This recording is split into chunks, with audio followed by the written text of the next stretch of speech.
Nakita niyo ba iyon? Nakita niyo, buhay pa siya, tumakbo pa. Nandun lahat sa loob ng kutsyon. Aba.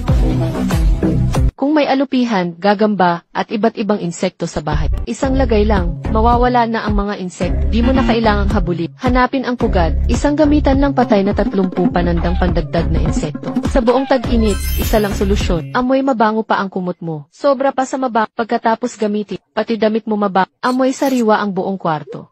Ito ang sekret ng mga kainan. Kinabukasan, gigising ka na lang na nangangati at mukhang mantika, buhok nagkakalagas. Tagyawat sa likod, baka mites na ang problema. Naging tahanan na ng mates ang kama mo. Kahit palaging maligot magpalit, dumadami pa rin sila.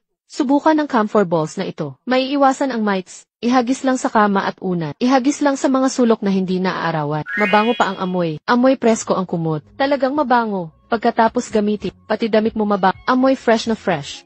Talagang effective.